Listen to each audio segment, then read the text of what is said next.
Assalamu alaikum. Welcome to Intellectual Maths. In this video, we will learn class 10th new mathematics book. It's chapter number 19, matrices and determinants, and exercise 19.2. 19.2 का हम यहाँ पर question number 7 से start कर रहे हैं क्योंकि 1 to 6 questions part 1 में हमने डिस्कस करे हैं, तो उसका लिंक आप डिस्क्रिप्शन में देख सकते हैं। और 19.1 का सॉल्यूशन भी जो है उसके डिस्क्रिप्शन में लिंक मौजूद है, वहाँ से आप इजीली देख सकते हैं। अच्छा, अब हम ये स्टार्ट करते हैं क्वेश्चन नंबर 7 में कहा जा रहा है कि फाइंड द इनवर्स। अब यहाँ पर हमने इनवर्स सीखना है कि मैट्रिक्स का इनवर्स किस तरह से फाइंड करते हैं कि of the following matrices by adjoint method if exist. अब यहाँ पर हमने ये भी देखना होगा कि इसका इनवर्स एग्जिस्ट भी करता है कि नहीं, हमें ये भी यहाँ पर देखना होगा। अब ये कैसे हम देखेंगे, तो हम पहले फर्स्ट पार्ट से स्टार्ट करते हैं। फर्स्ट पार्ट हमें दिया गया है कि matrix A is equal to 3 - 2 2 -1। 2/2 का हमें मैट्रिक्स दिया गया है, ठीक है। 2 रॉस हैं, 2 कॉलम हैं, इसलिए हम इसको कहेंगे 2/2 मैट्रिक्स। अच्छा, अब इसका हमने पहले क्या फाइंड करना है, डिटर्मिनेंट, क्योंकि डिटर्मिनेंट से हमें ये बात कंफर्म होती है कि इसका इनवर्स एग्जिस्ट भी करता है कि नहीं। तो इसके लिए हम क्या करेंगे, हमें मालूम है कि हम डायगोनल्स को आपस में कर देते हैं, डायगोनल्स के एलिमेंट्स को आपस में मल्टीप्लाई कर देते हैं। तो हम लिखेंगे यहाँ पर 3 × -1। जब हम जाएंगे सेकंड डायगोनल पे, पहले हम माइनस साइन लगाएंगे, फिर लिखेंगे हम 2 × -2। So it is equal to -3 - +2 2 4, it is equal to 1 आया, which is not equal to 0 के इक्वल नहीं आया, यानी कि ये है नॉन सिंगुलर मैट्रिक्स। तो ऐसा मैट्रिक्स जो कि नॉट इक्वल टू 0 हो, जिसको नॉन सिंगुलर मैट्रिक्स कहते हैं। ये आपकी बात ना MCQs में भी पूछी जा सकती है, ऐसा आता है तो कि MCQs में कि बताएं ये सिंगुलर है कि नॉन सिंगुलर है। तो आपको मैं ये बात इसी वक्त बता रही हूँ कि नॉट इक्वल टू 0 की वजह से इसको हम कहेंगे नॉन सिंगुलर मैट्रिक्स। और इसका फिर सोल्यूशन यानी कि इसका हम एडजॉइंट फाइंड कर सकते हैं, वो एग्जिस्ट करता है। अब इसके लिए हमें क्या करना होगा, हमने डिटर्मिनेंट फाइंड कर लिया, इससे हमने बात कंफर्म कर ली। अब हम आएंगे एडजॉइंट की तरफ। तब इसके एडजॉइंट को हम फाइंड करेंगे कि adjoint of A which is equal to, अब एडजॉइंट के लिए हमें मालूम है जब भी 2/2 मैट्रिक्स होता है तो उसमें हम क्या करते हैं, जो ये मेन डायगोनल है इसके तो एलिमेंट्स इंटरचेंज हो जाते हैं, इन आपस में जगह बदल लेंगे।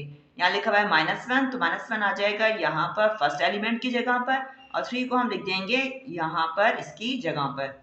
अब जो दूसरा डायगोनल है इसके हमने क्या करना है, इसके हमने साइन चेंज कर देनी है, प्लस है तो माइनस, माइनस है तो प्लस, तो हम लिखेंगे इसको -2 और इसको हम बताएंगे +2। इस तरह से हमने फाइंड कर लिया एडजॉइंट ऑफ ए, ठीक। अच्छा, अब बात आ रही है यहाँ पर इनवर्स की। हमने एक्चुअली फाइंड जो करना है वो क्या फाइंड करना है, इनवर्स फाइंड करना है।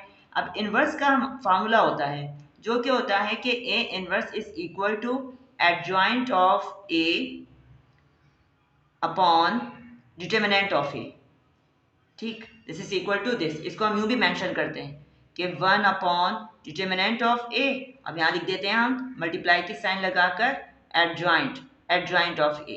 मतलब इस तरह से बताया जा सकता, इस तरह भी बता सकते हैं और इस तरह से भी बता सकते हैं, दोनों ही मेथड है, बात एक ही है। अच्छा, अब क्या करेंगे, यहाँ पर हमने जो फाइंड कर लिए हैं डिटर्मिनेंट और एडजॉइंट, हम उनकी जगह पर रख देंगे उनकी वैल्यूज़। तो यहाँ पर हम इसको यूज़ करेंगे, ठीक। तो लिखेंगे हम 1 अपॉन डिटर्मिनेंट ऑफ ए, हमारा कितना आया, 1 आया, सही है, अभी रख देते हैं हम इसकी जगह पर 1, मल्टीप्लाई, फिर लिखा हुआ adjoint of A. Adjoint of A हमने ये फाइंड करा हुआ ही है, -1 2 -2 3 हमने रख दिया।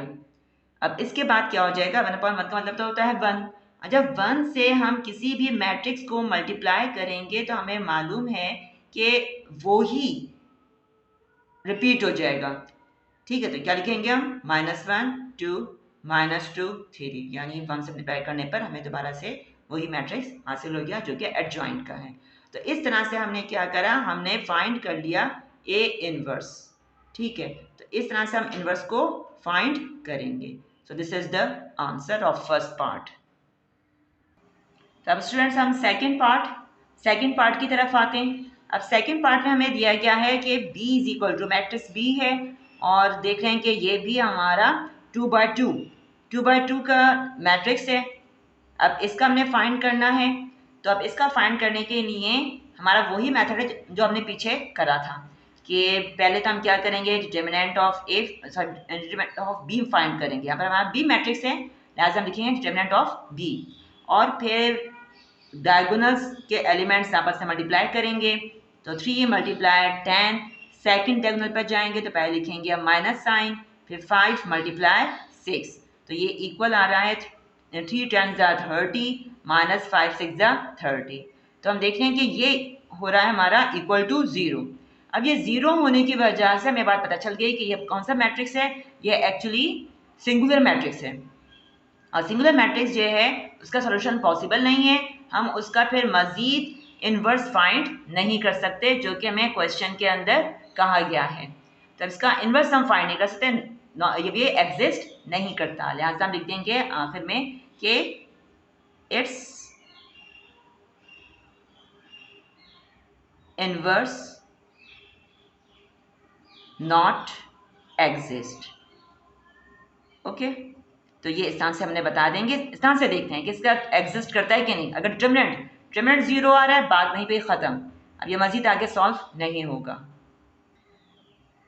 Now third part. अब थर्ड पार्ट में हमें दिया गया है C is equal to 3 by 3 matrix दिया गया है।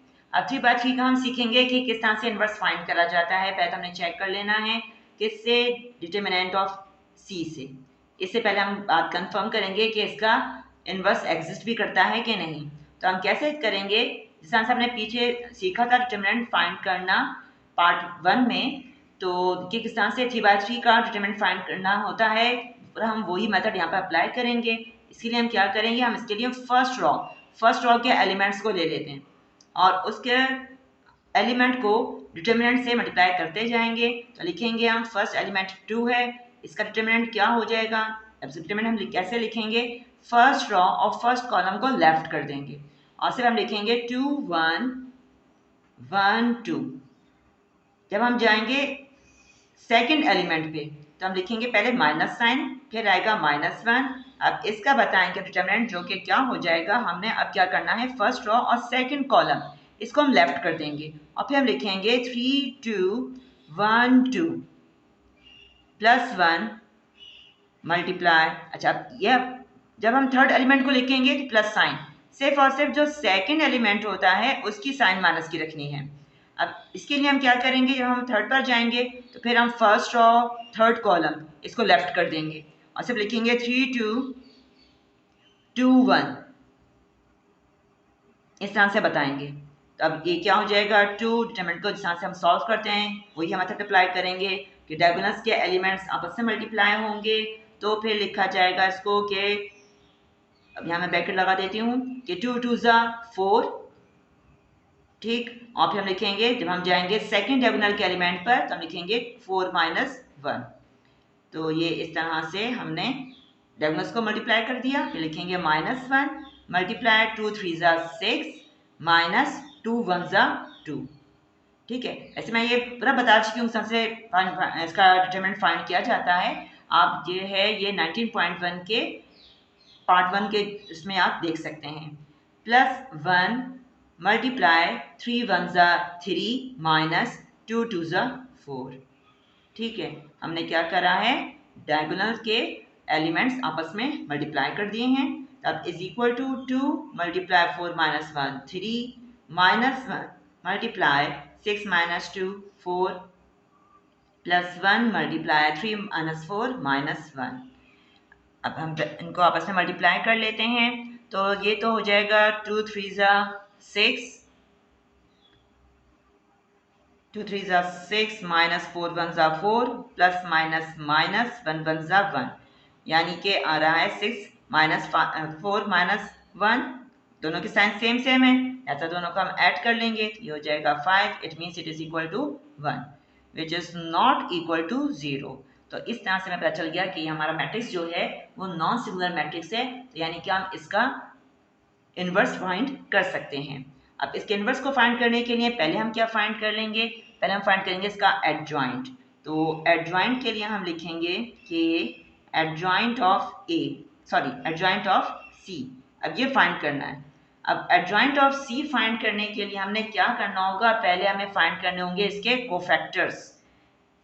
ओके, हमने इससे पहले वाले क्वेश्चन में हमने पूरा सीखा है कि किस तरह से कोफैक्टर्स को फाइंड किया जाता है, तभी हमारे पास एडजॉइंट आएगा। तो हमने पहले इसके क्या करना है, कोफैक्टर्स फाइंड करने हैं। तो हम लिखेंगे यहाँ पर first we find cofactors of C. ठीक, हमने सी के पहले ये फाइंड करने हैं। अब इसके लिए हम क्या करेंगे, हम पहले मालूम करेंगे C11।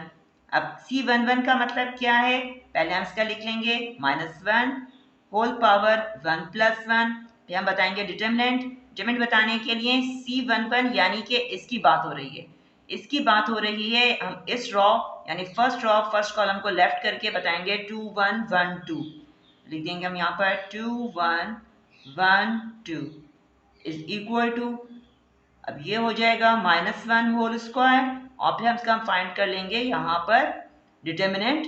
तो 2 2 ज़ा 4 -1 1 ज़ा 1। अब ये माइनस साइन तो हमें पता अच्छी तरह से चल जानी चाहिए, हमने ये इतना करा है इस पर काम कि जब भी हम सेकंड रेगुलर को मल्टीप्लाई करते हैं तो माइनस साइन लगाते हैं। इज इक्वल टू, अब क्योंकि ये हम देख रहे हैं स्क्वायर है, स्क्वायर क्या होता है, इवन होता है। जब भी पावर इवन होगी हमेशा हम साइन क्या लेंगे, प्लस लेंगे। वैसे भी हमें पता है जब भी हम माइनस साइन को इवन नंबर में मल्टीप्लाई करेंगे तो हमेशा हमें पॉजिटिव साइन ही मिलती है। लिहाजा लिखेंगे हम यहाँ पर 1 मल्टीप्लाई 4 -1 का मतलब क्या हुआ, 3 इज इक्वल टू 3 1 ज़ा 3। ये हमने फाइंड कर लिया C11। अब हम इसके बाद फाइंड करेंगे C12 फाइंड करना है। पूरा सेम यही मेथड है, इसी तरह से ही हम फाइंड करेंगे। तो मैं यहाँ पर क्वेश्चन रख लेती हूँ ताकि हम यहाँ से देख सकें। तो ये अब C12 इसका मतलब है -1 होल पावर 1 + 2, डिटरमिनेंट बताएंगे। C12 इसका मतलब है कि हमने ये लेना है। अब ये लेना है, लिहाजा हम इस फर्स्ट रॉ और सेकंड कॉलम को लेफ्ट करके बाकी तमाम एलिमेंट्स ले लेंगे, लिखेंगे 3 2 1 2 इज इक्वल टू, ये क्या हो जाएगा, -1 होल क्यूब मल्टीप्लाई 3 2 ज़ा 6 -2 1 ज़ा 2 इज इक्वल टू, अब ये देख रहे हैं कि ऑड है, जब पावर ऑड होती है तो माइनस साइन मौजूद रहेगी। -1 मल्टीप्लाई 4 -2 6 -2 4, तो ये हो जाएगा इक्वल टू -4। हमने फाइंड किया C12, अब आलम करेंगे C13। अब C13 क्या हो जाएगा, is equal to -1 whole power 1 + 3, determinant बताएंगे इसका। हम डिटरमिनेंट कैसे बताएंगे, 1 3 का मतलब है फर्स्ट रॉ थर्ड कॉलम को लेफ्ट करके बताएंगे 3 2 2 1, लिख देंगे हम यहाँ पर 3 2 2 1 is equal to -1 whole power क्या हो जाएगी 1 + 3 4, एलिमेंट्स को मल्टीप्लाई कर देंगे 3 1 ज़ा 3 -2 2 ज़ा 4, जो कि किसके इक्वल आ रहा है। अब ये देख रहे हैं कि पावर हमारी क्या बन रही है, इवन, लिहाजा प्लस साइन हो जाएगी, माइनस साइन क्या हो जाएगी, प्लस, मल्टीप्लाई दोनों को माइनस करेंगे क्या आ जाएगा -1, यानी क्या आया हमारा इक्वल टू 1 को मल्टीप्लाई करेंगे -1 से इक्वल टू -1। ये हमने फाइंड कर लिया। हमारी फर्स्ट रॉ का तो तीनों एलिमेंट्स पर हमने काम कर लिया। अब हम आ जाते हैं सेकेंड रॉ। अब हम सेकेंड रॉ की तरफ आते हैं, लिहाजा हम क्या लिखेंगे इसको, C21।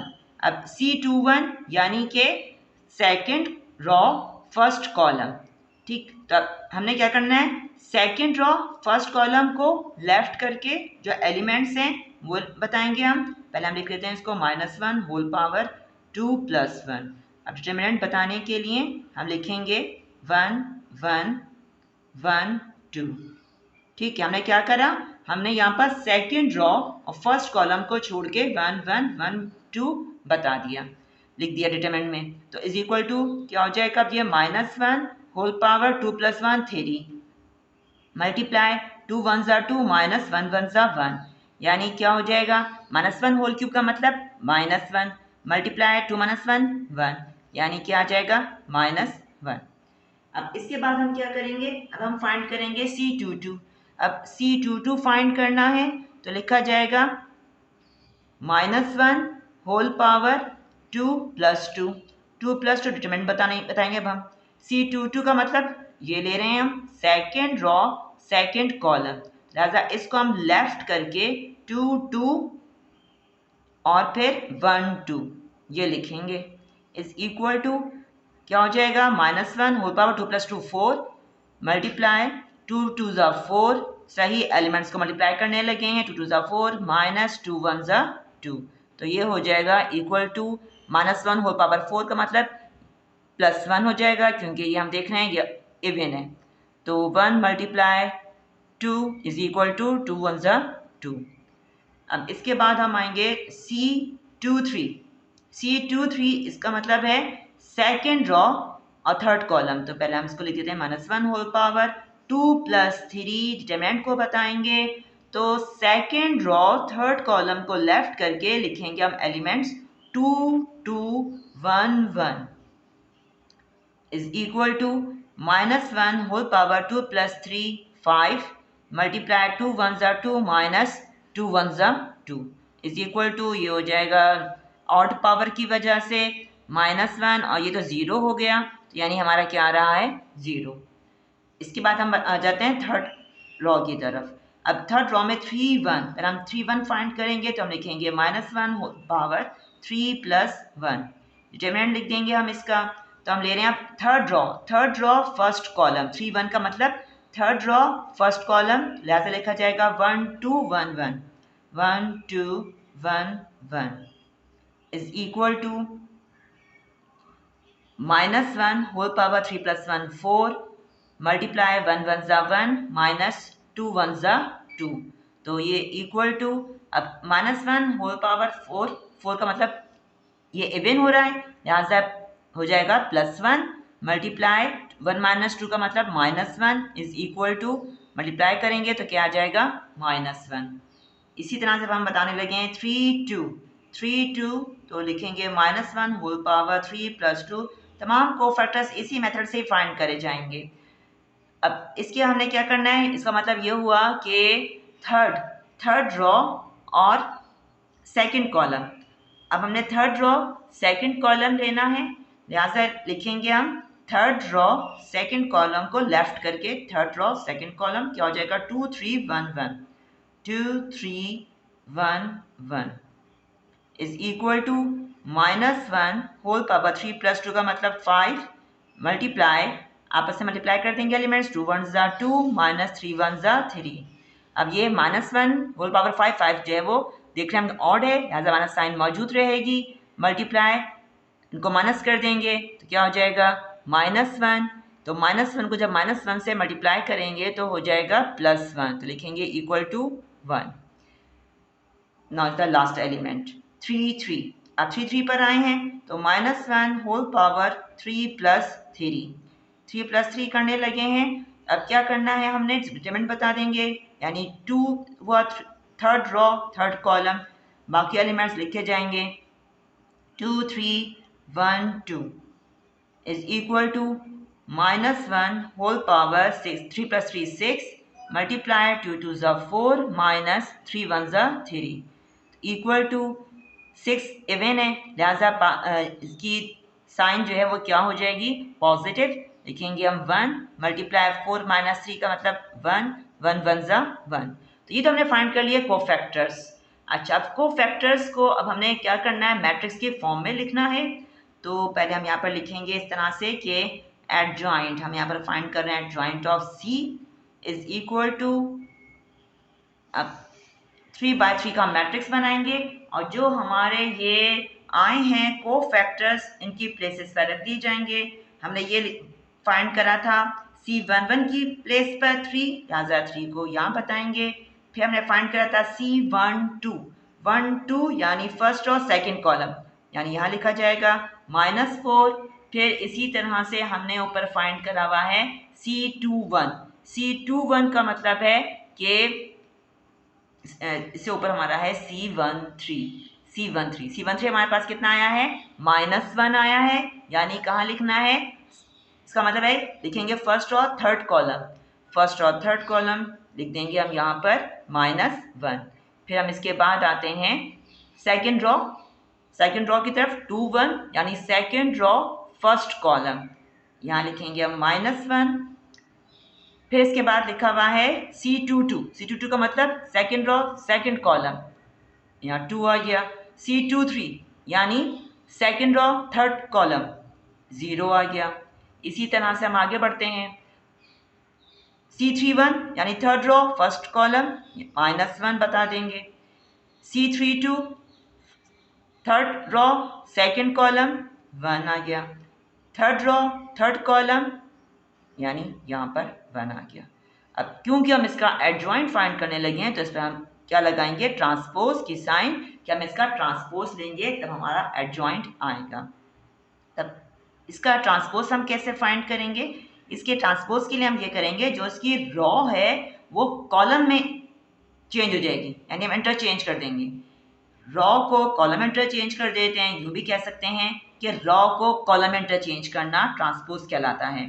तो हमारे फर्स्ट रॉ में लिखा हुआ है 3 -4 -1, इसको हम लिख देते हैं कॉलम में 3 -4 -1। इसी तरह से सेकंड रॉ को लिखेंगे हम सेकंड कॉलम में, तो ये हो जाएगा -1 2 0। थर्ड रॉ को लिखेंगे थर्ड कॉलम में, तो हम बताएंगे हम -1 1 1। यानी इस तरह से हमने इसका फाइंड कर दिया एडजॉइंट। अब एडजॉइंट हमारे पास आ गया है और हमने इससे डिटरमिनेंट्स का फाइंड करा वही है। लिहाजा जब हम इन्वर्स की तरफ आते हैं तो C इन्वर्स यहाँ पर होगा, C inverse is equal to, लिखेंगे हम 1 upon determinant of C multiply adjoint of C। तो लिखेंगे is equal to 1 upon determinant of C, इसकी वैल्यू हमने निकाली थी जो कि आई थी 1, ये हमारे पास आई थी 1 वैल्यू। यहाँ से हम लिख देंगे यहाँ पर इसकी जगह पर 1, और फिर हम बता देंगे कि एडजॉइंट ऑफ C जो हमने फाइंड कर लिया है उसका मैट्रिक्स लिख देंगे, यहाँ मल्टीप्लाई की साइन लगा देंगे। 3 -4 -1 -1, ये लिखा हुआ है 2 0 -1 1 1।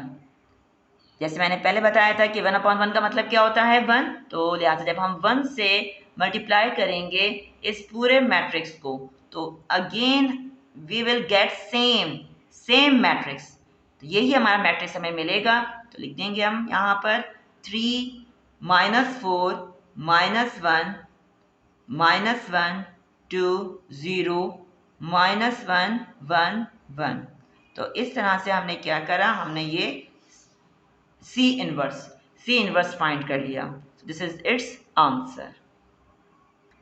तब स्टूडेंट्स फोर्थ पार्ट D और फिफ्थ पार्ट E, ये भी हम देख रहे हैं, ये भी हमारे 3/3 और 3/3 मैट्रिक्स हैं। तो इनका ये पूरा सेम यही मेथड है जो हमने यहाँ पर करा है। C के लिए हमने क्या करा है, C इनवर्स पूरा ये मेथड इसमें आप फॉलो करेंगे, वही हम फाइंड करेंगे डिटरमिनेंट, वही हम फाइंड करेंगे इसके कोफैक्टर्स, और फिर उससे हम इसका ट्रांसपोज लेकर एडजॉइंट फाइंड करेंगे, और फिर हम फॉर्मूले में रखकर हम इनवर्स मालूम कर लेंगे। सेम एग्जैक्टली यही मेथड है। तो ये आप क्वेश्चन ये दोनों खुद प्रैक्टिस के लिए कर सकते हैं। अगर कोई कन्फ्यूजन हो, कोई प्रॉब्लम हो, कमेंट में ज़रूर पूछिएगा, ताकि फिर मैं नेक्स्ट वीडियो में फिर उसको क्लियर इंशाल्लाह कर दूंगी। तो अब हम आते हैं नेक्स्ट क्वेश्चन नंबर 8 पर, जो कि मोस्ट इम्पॉर्टेंट क्वेश्चन है। Question number 8 most important question है।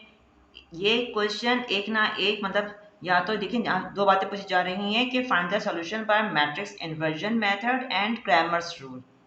ठीक, तो अब यहाँ पर एग्जाम में या तो मैट्रिक्स मेथड, इसको मैट्रिक्स इन्वर्जन मेथड भी कहते हैं, या फिर क्रैमर्स रूल। क्रैमर्स रूल तो बहुत ही पूछा जाता है, मोस्ट इम्पॉर्टेंट ये क्वेश्चन है, ये ज़रूर आता है हर साल। तो स्टूडेंट्स इसको ज़रूर अंडरस्टैंड कीजिएगा और ध्यान से इसका जो है ना सॉल्यूशन देखिएगा। बहुत इजी है, मुश्किल नहीं है। जो हमने पीछे सीखा हुआ है सारा कुछ वही अप्लाई होना है। असल में जो हमने पीछे जितना भी हमने कुछ पढ़ा है ना मैट्रिक्स के बारे में, अब वो सारा कुछ यहाँ पर अप्लाई होने लगा है। तब यहाँ पर हम क्या करेंगे, पहले हम डिस्कस करते हैं मैट्रिक्स इन्वर्जन मेथड। अब इसके अकॉर्डिंग हमने क्या करना होगा, हमें यहाँ पर ये 2 इक्वेशंस दी गई हैं। अब इन 2 इक्वेशंस में हमें 2 वेरिएबल्स दिए गए हैं x एंड y। जितने वेरिएबल्स होते हैं उतनी ही इक्वेशन हमेशा दी जाती हैं। तो अब यहाँ पर हमने क्या करना है, एक्चुअली इक्वेशन सॉल्व करने का मतलब ये है कि हमने यहाँ मौजूद वेरिएबल्स की वैल्यू फाइंड करनी है। असल में हमें करना क्या है, हमारा टारगेट क्या है, हमारा मकसद ये है यहाँ पर इस क्वेश्चन को सॉल्व करने का कि x और y की वैल्यू बतानी है कि इन इक्वेशंस में क्या है। तो वो हम यहाँ पर इस मेथड से मालूम करने लगे हैं। तो इस मेथड में सॉल्व करने के लिए पहले हम क्या करेंगे, अपने दोनों इक्वेशंस को मैट्रिक्स की फॉर्म में बताएंगे।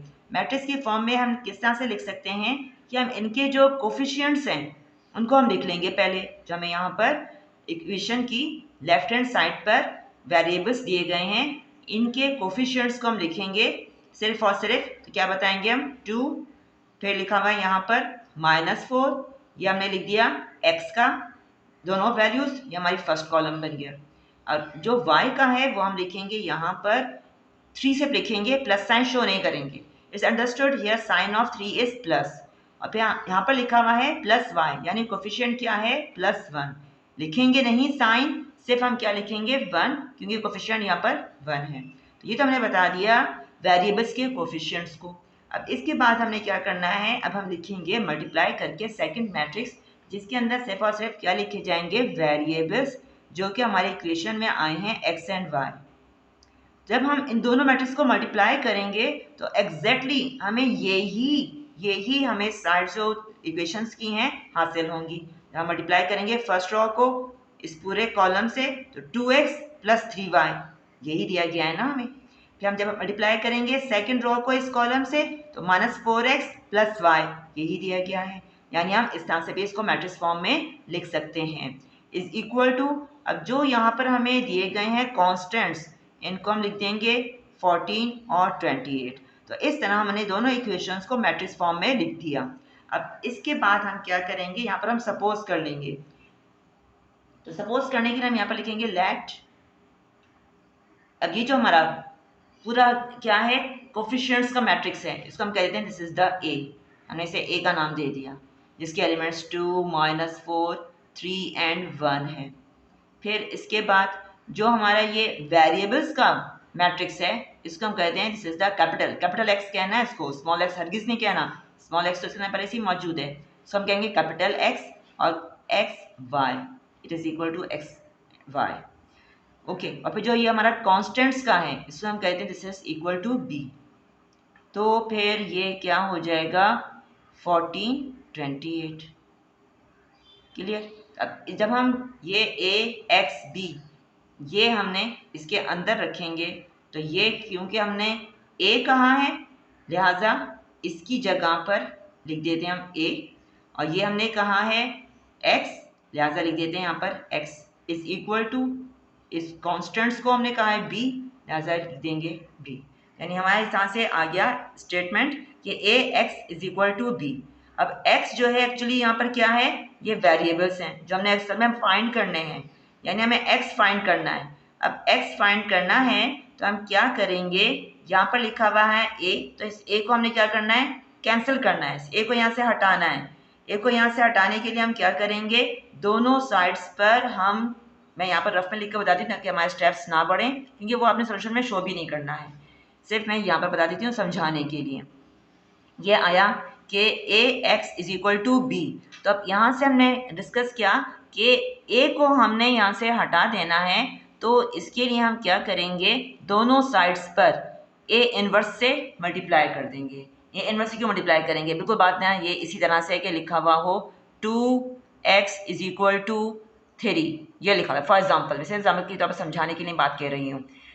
तो हमें यहाँ पर x को फाइंड करना होता है ना, तो हम क्या करते हैं, हम लिखते हैं ना कि 2x को क्या करें, 2 से डिवाइड कर दें।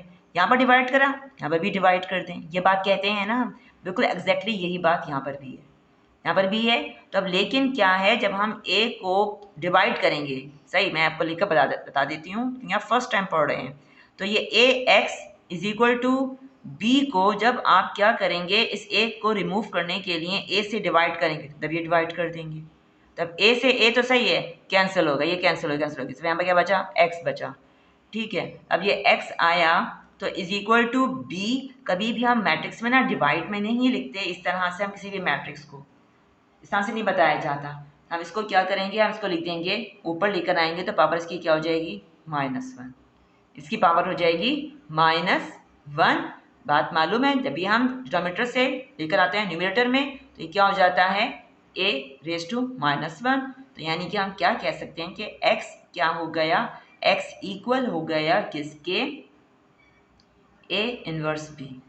ठीक, तो इस तरह से तो हम इस बात को हम यहाँ पर कैसे लिखेंगे, अब यहाँ पर मैं ये तो आसान से करके बता दी बात।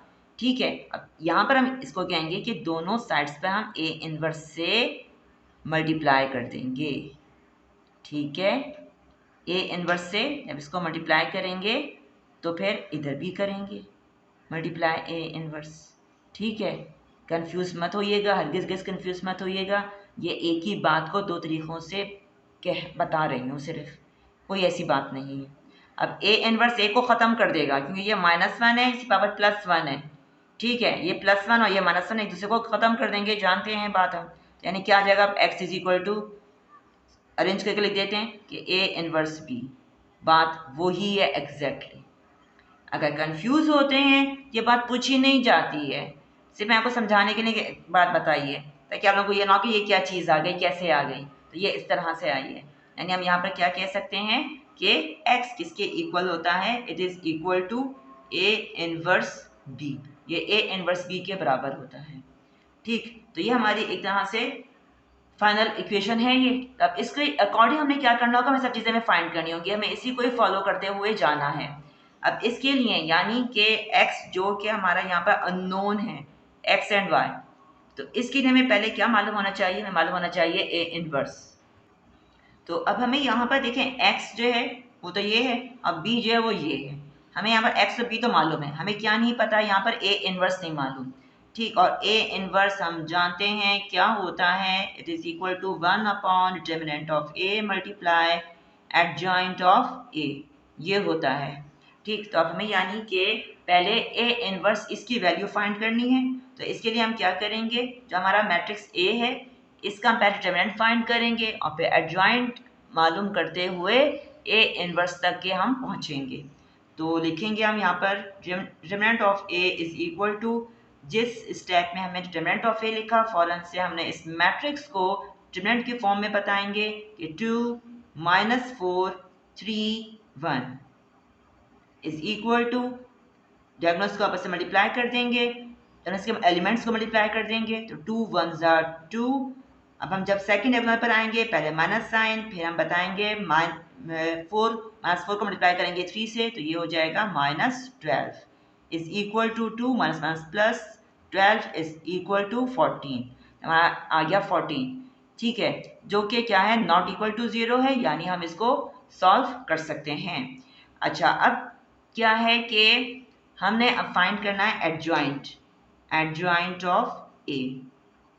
तो इसके लिए हम लिखेंगे कि जैसे स्टेप में एडजॉइंट लिखा फ़ौरन से ही हमने यहाँ जो मैट्रिक्स है हमारा मैट्रिक्स a, इसकी हमने क्या करना है, इसके फ़ौरन से इसका हम एडजॉइंट ले लेंगे। इसका एडजॉइंट किस तरह से लेंगे, जो ये मेन डायगोनल है इसके एलिमेंट्स इंटरचेंज हो जाएंगे, यानी यहाँ पर क्या आ जाएगा 1, यहाँ पर आ जाएगा 2, अपनी प्लेसेस चेंज कर लेंगे। और जो दूसरा डायगोनल है ये अपनी साइन चेंज कर लेगा, -3 में हो जाएगा +3 और -4 हो जाएगा +4। तो ये हमारा आ गया एडजॉइंट। अब एडजॉइंट फाइंड कर लिया, अब हम आ जाते हैं इन्वर्स की तरफ। तो हमें मालूम है, हमने ऊपर बताया कि a इन्वर्स किसके इक्वल होता है, 1 upon determinant of a multiply adjoint of a। ठीक, तो अब वैल्यूज रख देते हैं, हमने फाइंड करी हुई हैं, तो ये हो जाएगा 1 अपॉन 14 मल्टीप्लाई एडजॉइंट हमने मालूम करा, वो लिख देंगे 1 4 -3 2, ये तो हमने बता दिया यहाँ पर a इनवर्स, ये a इनवर्स निकल आया। असल में हमारा क्या है यहाँ पर x is equal to a inverse b, अब इसके अंदर हम रख देंगे। तो अब इसके अकॉर्डिंग हम क्या लिखेंगे कि x is equal to A inverse B, ठीक है, लिख देते हैं हम यहाँ पर सिंस, क्योंकि ऐसा है तो लिहाजा ये क्या हो जाएगा, अब हम वैल्यू डाल देते हैं। तो x हमारा क्या है, दिस इज एक्स वाई, लिख दिया हमने। ए इनवर्स हमने ऊपर फाइंड करा है, लिख देंगे 1/14 मल्टीप्लाई 1 4 -3 2, और फिर इसके बाद b लिखा हुआ है जो कि हमें मैट्रिक्स मालूम है, कॉन्स्टेंट्स का है, लिखेंगे 14 और यहाँ पर 28। इस तरह से हमने इसको बता दिया। अच्छा, अब क्या करना है, इनको हम अब सॉल्व कर लेते हैं। अब इनको हम सॉल्व करने लगे हैं तो पहले हम क्या करेंगे, ये जो दोनों मैट्रिक्स हैं, ये जो फर्स्ट मैट्रिक्स और सेकंड मैट्रिक्स है, ये 2/2 का और ये हम देख रहे हैं कि 2/1 का, इनको हमने क्या करना है, पहले इनको आपस में मल्टीप्लाई कर देंगे। मतलब 14 को हम एज इट इज़ रहने देंगे, इस पर हम अभी काम नहीं करेंगे, ये एज इट इज़ रहेगा।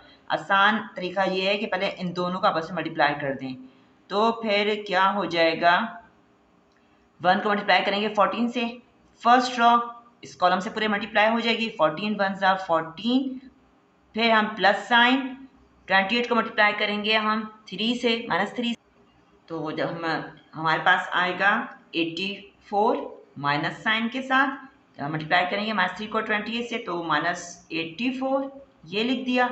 हम करेंगे सेकंड रॉ को इस पूरे कॉलम से मल्टीप्लाई करेंगे, 14 4 ज़ा होते हैं 56, फिर प्लस साइन, मल्टीप्लाई में हमेशा प्लस साइन लगती है जब हम सेकंड एलिमेंट पर आते हैं, 28 2 ज़ा हम कर लेंगे जो कि होता है 56, ठीक। तो फिर ये क्या हो जाएगा, इक्वल टू 1/14, मल्टीप्लाई का साइन ना भी लगाएं तभी is understood, here is multiply sign. अब इनको हम सॉल्व कर लेते हैं, ये लिखा हुआ है 14 -84, दोनों को हम कर देंगे सब्ट्रैक्ट। तो माइनस करने पर हमारे पास आएगा 70 -70, और इनको हम प्लस करेंगे तो फिर आता है 112। अब 1/14 इन दोनों एलिमेंट से क्या हो रहा है, हम देख रहे हैं ये हो रहा है इससे मल्टीप्लाई, लिहाजा हम इनको मल्टीप्लाई कर देंगे आपस में। तो हम इस तरह से लिखेंगे k इज इक्वल टू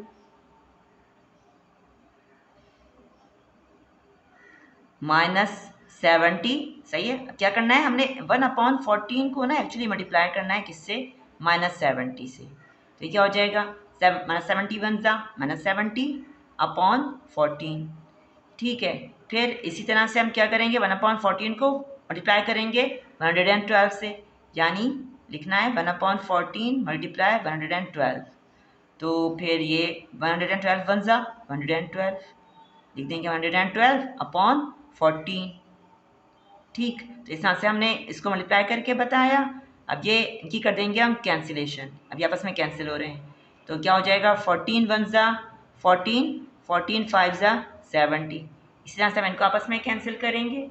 किस तरह से कैंसिल करेंगे कि 14 1 ज़ा 14, 14 8 ज़ा 112, यानी कि हमारे पास क्या आ रहा है, कैंसिलेशन के बाद -5 और यहाँ पर 8, ठीक है।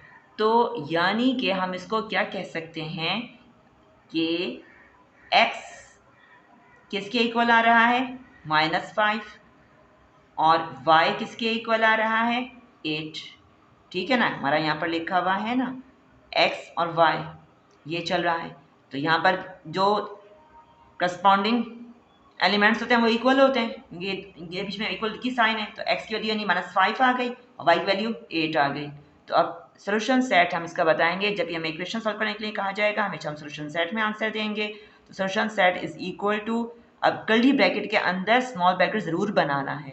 जब भी हमें इस तरह से टू वेरिएबल्स x y की वैल्यू निकालते हैं, ये हमेशा ऑर्डर्ड पेयर के अंदर बताई जाती हैं वैल्यूज़, ज़रूर लिखना है वरना इसके नंबर कट जाते हैं। तो लिखेंगे हम -5 एंड 8, पहले लिखेंगे हम x, फिर हम लिखेंगे y, bracket close, curly bracket close. तो ये हमारा क्या आ गया, आंसर। अच्छा स्टूडेंट्स, अब ये हमने फाइंड कर लिया पूरा first part matrix inversion method से। तो अब क्योंकि हमारा ये मेथड मैंने आपको बताया है अभी, एज अ सेकंड को भी मैं इसी के साथ ही सॉल्व कर लेती हूँ, फिर इसके बाद हम दोनों इकट्ठा क्रैमर्स रूल की तरफ आएंगे। तो अब सेकंड पार्ट के लिए हम सॉल्व करते हैं। तो अब सेकंड पार्ट के लिए हम पहले फाइंड कर लेते हैं मैट्रिक्स इन्वर्जन मेथड। तो यानी हम इस इक्वेशंस को भी हम क्या करेंगे, पहले मैट्रिक्स फॉर्म में लिख देंगे, जैसे मैंने आपको पहले बताया था, पूरा सेम वही मेथड हम फॉलो करेंगे।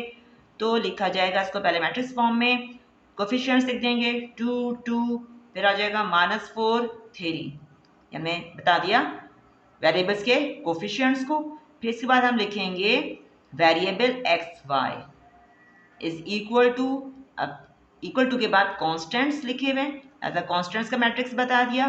तो इस तरह से हमने यहाँ पर इसको क्वेश्चन को जो इक्वेशंस हैं मैट्रिक्स फॉर्म में लिख दिया। अब हमने क्या लिखना है, लिखेंगे अब let A is equal to, जैसे प्रीवियस क्वेश्चन में क्या था पूरा वैसे ही लेकर चलेंगे, 2 2 -4 3, और फिर जो वेरिएबल्स का है उसको हम क्या कह देते हैं x, तो ये हो गया एक्स वाई। कॉन्स्टेंट्स के मैट्रिक्स को हम हमेशा b से रिप्रेजेंट करते हैं, तो लिख देंगे हमसे -12 0, ये हमने बताया। तो अब जब हम ये a x b इसके अंदर रखेंगे मैट्रिक्स फॉर्म के अंदर, तो ये हो जाएगा a x is equal to b। अब मुझे बताने की ज़रूरत नहीं है, हम डिस्कस कर चुके हैं कि x किसके इक्वल होगा, a इनवर्स b के। अब a इनवर्स b आ गया, यानी हमने यहाँ पर पहले फाइंड करना है इनवर्स।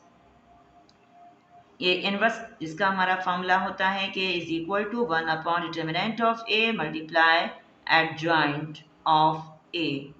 तो पहले हम यहाँ पर फाइंड करेंगे डिटर्मिनेंट, तो डिटर्मिनेंट ऑफ a फाइंड करेंगे जो कि किसके इक्वल हो जाएगा, डिटर्मिनेंट के फॉर्म में मैट्रिक्स को लिखेंगे 2 2 -4 3 is equal two elements diagonal के आपस में मल्टीप्लाई हो जाएंगे, तो 3 2 6 माइनस मल्टीप्लाई, अब -4 को 2 से मल्टीप्लाई करेंगे तो आएगा -8,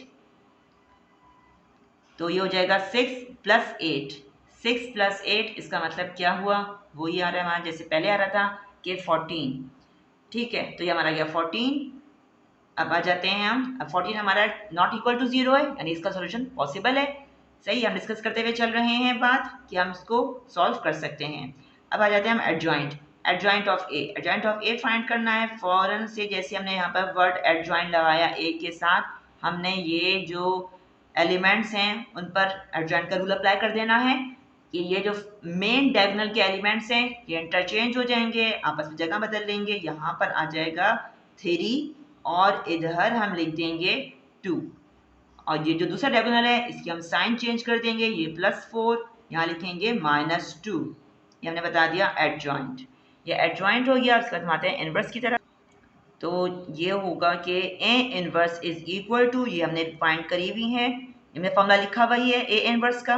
तो हम यहाँ पर जो आए हैं वैल्यूज़ रख देंगे 1/14, और फिर लिखेंगे मल्टीप्लाई एडजॉइंट 3 -2 4 एंड 2, ये आ गया ए इनवर्स।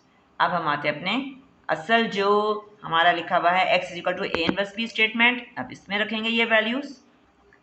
तब ये होता है कि x is equal to A inverse B, A inverse हमने फाइंड कर लिया है, लिखेंगे 1/14 मल्टीप्लाई 3 -2 4 2, फिर इसके बाद आ जाएगा बी मैट्रिक्स -12 0। जैसे मैंने पहले बताया था, पहले हम इन दोनों मैट्रिसेस को आपस में मल्टीप्लाई कर देंगे, तो 1/14 रिमेन एज इट इज, फिर मल्टीप्लाई का साइन लगाना जरूरी नहीं है, it's understood here is no sign, it means sign is multiply है। अब रॉ को कॉलम से मल्टीप्लाई करेंगे, 12 को मल्टीप्लाई करेंगे 3 से, तो क्या आ जाएगा -36, फिर प्लस साइन 4 0 0। अब इसको मल्टीप्लाई करेंगे माइनस माइनस प्लस, 12 2 24 प्लस 2 0 0, यानी कि आ रहा है 1/14 मल्टीप्लाई -36 यहाँ और 24। अब इन दोनों का आपस में मल्टीप्लाई करना है, तो हम लिखेंगे -36/14, पीछे बताया ही मैंने बात आपको, सिंपल वही एग्जैक्टली मेथड वही यूज़ कर रहे हैं हम, -36/14। इस तरह से इसको भी हम लिखेंगे, 24 को मल्टीप्लाई करेंगे 1/14 से, तो 24 1 24/14। ठीक है स्टूडेंट्स, यहाँ पर बहुत कंफ्यूज होते हैं, इसलिए मैं यहाँ पर लिखकर बता रही हूँ कि देखिए 1/14 को मल्टीप्लाई करेंगे किससे, -36 से, तो -36 वन ज़ा -36/14। इसी तरह से 1/14 मल्टीप्लाई 24 करेंगे तो 24 वन ज़ा 24/14, ये आ गया। ओके, तो फिर हमने इसको कैंसिलेशन कर देनी है। कैंसिलेशन करने पर हम इसको कैंसिल करते हैं 2 के टेबल से, तो करने पर हमारे पास बल्कि इसको हम कर सकते हैं 7, इसको हम कर लेते हैं 2 7 ज़ा 14 और फिर ये हो जाएगा 2 1 ज़ा 2, 2 8 ज़ा 16।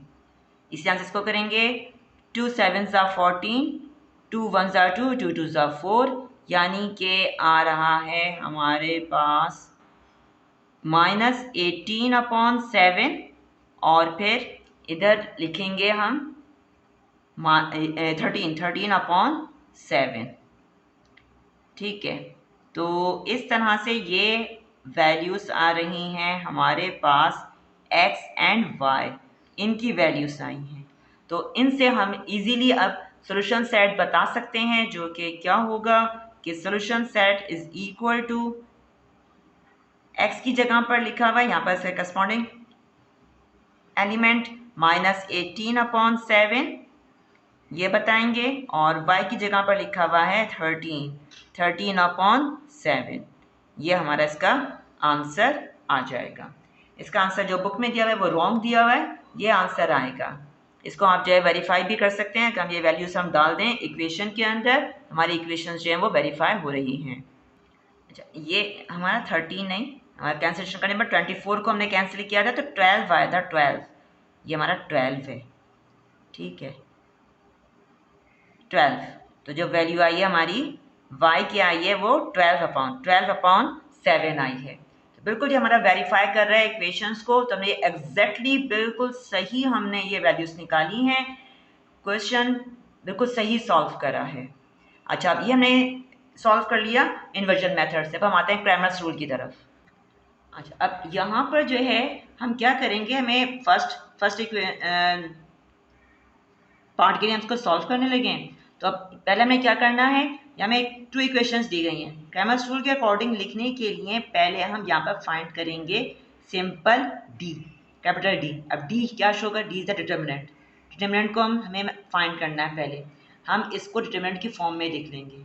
किस तरह से लिखेंगे डिटर्मिनेंट की फॉर्म में, जो इनके कोफिशिएंट्स हैं वेरिएबल्स के, इनको हम लिखेंगे यहाँ पर फर्स्ट कॉलम में x के कोफिशिएंट्स आ जाएंगे और सेकंड कॉलम में लिखेंगे हम y के कोफिशिएंट्स 3 एंड 1। इस तरह से हमने बता दिया। तो ये क्या हो जाएगा, इसको हम सॉल्व कर लेते हैं। इसके डायगोनल एलिमेंट्स मल्टीप्लाई होंगे तो 2 × 1 -3 × -4, तो इज इक्वल टू 2 1 ज़ा 2 माइनस प्लस 4 3 ज़ा 12, यानी इक्वल टू क्या आ रहा है 14। ये हमने फाइंड करा डी।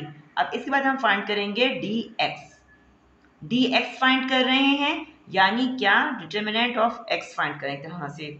ठीक, तो इसके लिए हम क्या करेंगे कि अब एक्स फाइंड करने के लिए, एक्स का डिटर्मिनेंट फाइंड करने के लिए हम ये जो एक्स की प्लेस है, सही ये एक्स की प्लेस है ना, ये एक्स के कोफिशिएंट्स लिखे हैं। अब हम इस पर जो कांस्टेंट्स हैं उनको लिखेंगे, क्या आ जाएगा 14 एंड 28, इनको लिखेंगे हम। और ये जो y का कॉलम है 3 1, it's remain as it is, इसमें कोई चेंज नहीं आएगा, ये तो एज इट इज रहेगा। ठीक है, दोबारा बात रिपीट कर देती हूँ। जब डी एक्स लिखेंगे तो x के कॉलम की जगह पर हमने कांस्टेंट्स को बता देना है, और y का जो कॉलम है y के कोफिशिएंट्स का column remain as it is. अब इनको हम मल्टीप्लाई कर देते हैं तो 14 1 ज़ा 14, फिर माइनस साइन, 28 को मल्टीप्लाई कर देंगे हम 3 से, तो ये हमें मिलता है 84।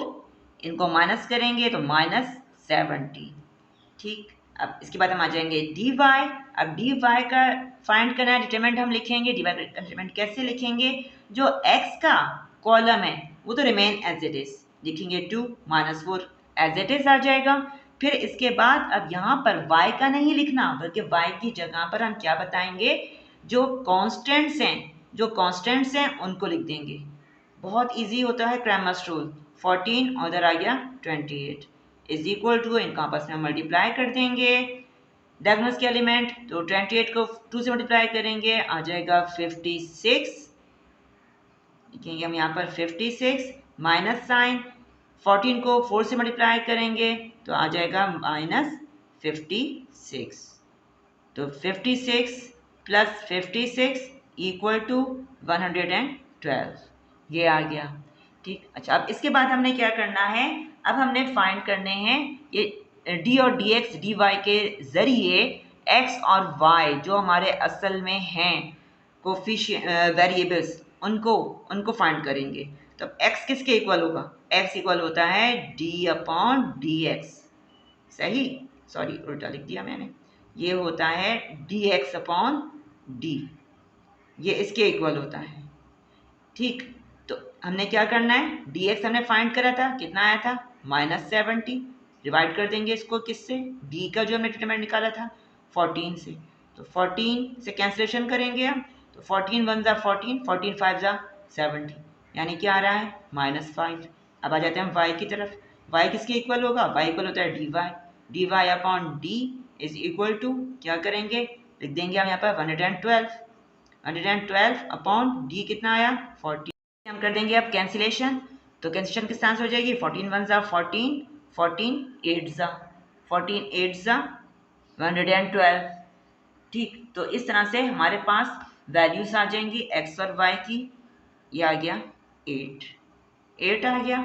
अच्छा, तो अब हमने क्या कर देना है, अब सिंपल हम सॉल्यूशन सेट बता देंगे जो कि क्या आया, कर्ली ब्रैकेट के अंदर ज़रूर बनाना है स्मॉल ब्रैकेट, ऑर्डर्ड पेयर में लिखेंगे हम, तो x का -5 और 8, अगर स्टूडेंट्स इस तरह से नहीं लिखेंगे नंबर कट जाएंगे, मैंने बात पहले भी कही थी। और आप चेक कर सकते हैं जब हमने पीछे हमने मैथ्स इन्वर्जन मेथड यूज़ किया था उससे भी एग्जैक्टली हमारे पास x और y की यही वैल्यूज आई थी, तो this is the answer. Cramer's rule बहुत छोटा सा होता है, कम स्टेप्स में ही हमारा आंसर आ जाता है। अब इसके बाद हम इसके सेकेंड पार्ट को हम सॉल्व करते हैं। अच्छा, अब हम सेकंड जो पार्ट है उसके लिए हम सॉल्व करेंगे, सिंपल बिल्कुल ऐसे ही चलेंगे जैसे भी हमने फर्स्ट पार्ट करा, पहले हम फाइंड करेंगे डी, अब डी फाइंड करने लगे हैं, डिटरमिनेंट को शो करता है डी, अब डी हमने बता रहे हैं तो सिर्फ जो दोनों एक्स और वाई के वेरिएबल्स हैं एग्जैक्टली हम वो लिख देंगे 2, यहाँ पर लिख देंगे 2 -4 3, सॉल्व कर लेंगे, 3 2 ज़ा 6 माइनस साइन, मल्टीप्लाई करेंगे इसको तो आ जाएगा -4 2 ज़ा 8, it means it is equal to 6 + 8, 6 + 8 = 14, ये तो हमने डी फाइंड कर लिया। अब हम आ जाते हैं डी एक्स, अब डी एक्स फाइंड कर रहे हैं, तो हमने क्या करना है, जो एक्स का कॉलम है इसकी जगह पर जो कॉन्स्टेंट्स हैं उनको लिख देंगे, कॉन्स्टेंट्स हैं हमारे पास -12 एंड 0, हमने इनकी जगह पर लिख दिया, किसी जगह पर एक्स की जगह पर, कब, जब हम डी एक्स फाइंड करेंगे तो एक्स के कॉलम में कॉन्स्टेंट्स आ जाएंगे, फिर हम बताएंगे -4 3, इनको सॉल्व करेंगे तो क्या आ जाएगा, 12 3 ज़ा 36 -36 और फिर हो जाएगा -4 0 ज़ा 0 and it is equal to -36। अब इसके बाद हम फाइंड करेंगे डी वाई, अब डी वाई के लिए क्या करेंगे, जो हमारा एक्स का कॉलम है वो तो एज इट इज़ रहेगा, वाई के कॉलम में हमने कॉन्स्टेंट्स लिख देने हैं -12 एंड 0, अब ये आ गया तो इज इक्वल टू, अब ये किसके इक्वल हो जाएगा, हमने अब क्या करना है जैसे पहले करा था आपस में मल्टीप्लाई हो जाएंगे इनके एलिमेंट्स डायगोनल के, 0 2 ज़ा 0 माइनस साइन, -12 को 2 से मल्टीप्लाई करेंगे तो आ जाएगा -24, it means it is equal to +24। Okay, अच्छा अब हम क्या करेंगे, अब हम x और y इनकी वैल्यूज फाइंड कर लेते हैं। x और y की वैल्यू फाइंड करने के लिए हम लिखेंगे x is equal to dx upon d, तो dx हमने निकाला है -36 अपॉन d आया है 14, कैंसिलेशन कर देंगे, 2 7 ज़ा 14, 2 1 ज़ा 2, 2 8 ज़ा 16, यानी क्या आ रहा है -18 अपॉन 7।